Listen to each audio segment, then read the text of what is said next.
నమస్కారం. మాగల్ఫ్ న్యూస్ కి స్వాగతం. ప్రతిరోజు 6 దేశాల తాజా వార్తలు మీకు అందించబడుతున్నాయి. Al Buraimi governorate police command fake Gulf కరెన్సీని కలిగి ఉన్న ఇద్దరు వ్యక్తులను అదుపులోకి తీసుకుంది. ఫేక్ కరెన్సీని ఒమానీ రియాల్తో మార్పిడి చేసేందుకు ప్రయత్నించిన అరబ్ జాతీయతకు చెందిన ఇద్దరు వ్యక్తులను అరెస్ట్ చేసింది. నిందితులు పెట్రోల్ బంకులు మరియు వాణిజ్య దుకాణాల్లో చెల్లింపు కోసం ఫేక్ కరెన్సీని ఉపయోగిస్తున్నారని పోలీసులు తెలిపారు. నిందితులపై చట్టపరమైన చర్యలు తీసుకుంటున్నట్లు వెల్లడించారు.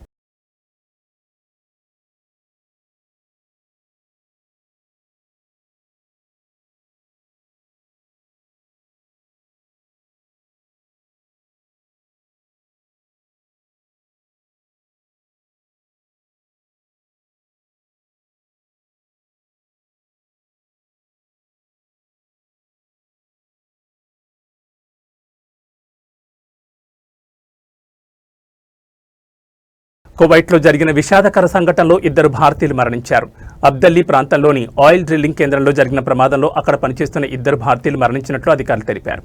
ఈ సంఘటన బుధవారం ఉదయం జరిగింది. మృతులను నడువేలే పరంబిల్ నిషిల్ సదానందన్, సునీల్ సోల్మన్గా గుర్తించారు. వీళ్ళిద్దరూ కేరళకు చెందినవారని అధికారులు తెలిపారు.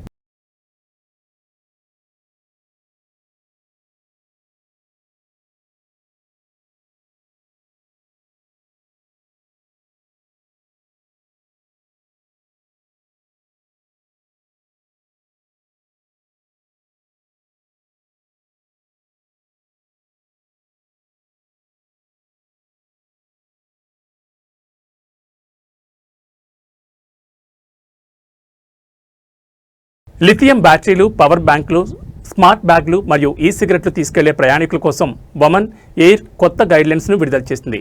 ఇకపై పవర్ బ్యాంకులను హ్యాండ్ లగేజ్లో మాత్రమే తీసుకెళ్లాలి. వాటిని ఫ్లైట్లో ఉపయోగించకూడదు లేదా ఛార్జ్ చేయకూడదు. దెబ్బతిన్న లేదా లేబుల్ చేయని పవర్ బ్యాంకులపై నిషేధం విధించారు. ఈ సిగరెట్లు మరియు వేప్లను హ్యాండ్ లగేజ్లో మాత్రమే అనుమతిస్తారు. వాటిని కూడా ఫ్లైట్ ఉపయోగించేందుకు అనుమతించరు. అయితే ప్రయాణికులు విమానంలోని ఛార్జింగ్ పోర్ట్లను ఉపయోగించి ఫోన్లు మరియు ట్యాబ్లెట్లు వంటి వారి వ్యక్తిగత ఎలక్ట్రానిక్ పరికరాలు ఛార్జ్ చేసుకోవచ్చు.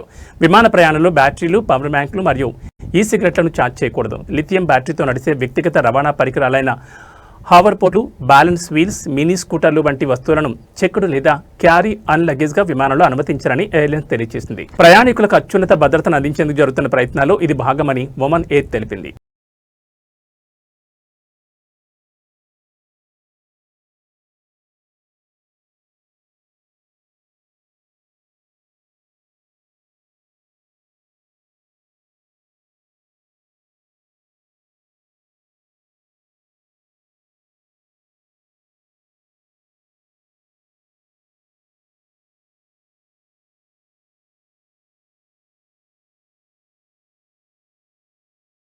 దుబాయ్లో ఉన్న ఒక భారతీయ ప్రవాసి 522 సిరీస్లో టికెట్ నంబర్ 2242తో S1 మిలియన్ గెలుచుకున్నారు. సదరు భారతీయ banker Dubai duty free millionaire డ్రాలో తాజా డాలర్ మిలియనీర్ అయ్యాడు.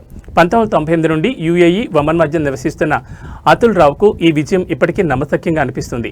నాకు కాల్ వచ్చినప్పుడు ఎవరో నన్ను చిలిపిగా ఆట పట్టిస్తున్నారని అనుకున్నాను. ఈ రోజుల్లో మాకు చాలా స్పామ్ ఈమెయిల్లు మరియు మెసేజ్లు వస్తున్నాయి. నమ్మడం కష్టంగా ఉందని ఒక బ్యాంకులో పనిచేస్తున్న రావు అన్నారు. ముంబైలో జన్మించిన బ్యాంకర్ తన పుట్టినరోజున దుబాయ్ అంతర్జాతీయ విమానాశ్రయం ద్వారా ప్రయాణిస్తున్నప్పుడు తన అదృష్ట టికెట్ను కొనుగోలు చేశాడు. అతను తన స్నేహితుడి వివాహం కోసం బాలికి విమానంలో వెళుతుండగా తన అదృష్టాన్ని పరీక్షించుకుని టికెట్ కొన్నట్లు తెలిపాడు. గెలిచిన మొత్తంలో కొంత భాగాన్ని దాతృత్వానికి, తెలివైన పెట్టుబడుల కోసం కొంత ఆస్తిని కొనాలని యోచిస్తున్నట్లు అతను చెప్పారు.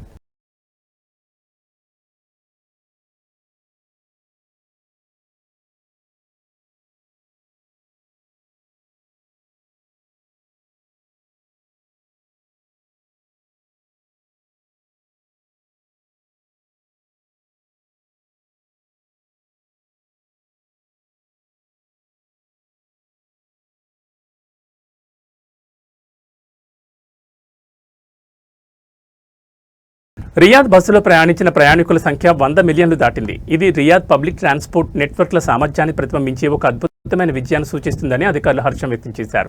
రియాద్ బస్ నెట్వర్క్ 1900 కిలోమీటర్ల పైగా విస్తరించి ఉన్న 91 మార్గాలు సేవలు అందిస్తోంది. నెట్వర్క్లో అత్యున్నత ప్రమాణాలు, భద్రతతో కూడిన 842 ఆధునిక బస్సులున్నాయని తెలిపింది. ప్రయాణికుల అనుభవాన్ని మెరుగుపరిచేందుకు వీలుగా ఆధునిక ప్రమాణాల ప్రకారం రూపొందించిన 2950 కంటే ఎక్కువ బస్ స్టాప్లు నెట్వర్క్లో భాగంగా సేవలు అందిస్తున్నాయని అధికారులు తెలిపారు.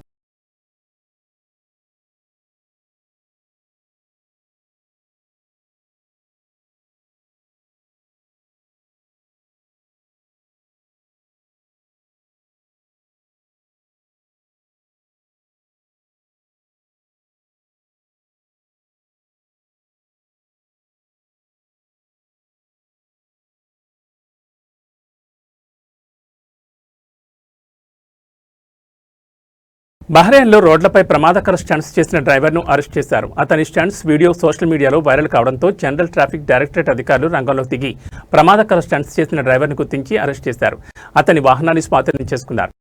ఇలాంటి చర్యలు రోడ్డుపై ఉన్న ఇతరుల భద్రతకు ప్రమాదం కలిగిస్తుందని హెచ్చరించారు.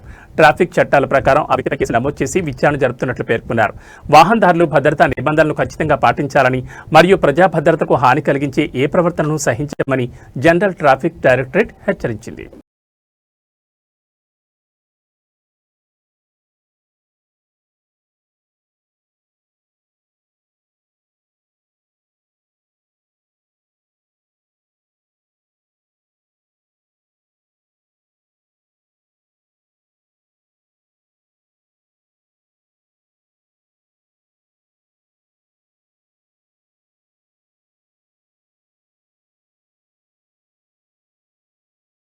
ఇవి మా గల్ఫ్ న్యూస్ విశేషాలు.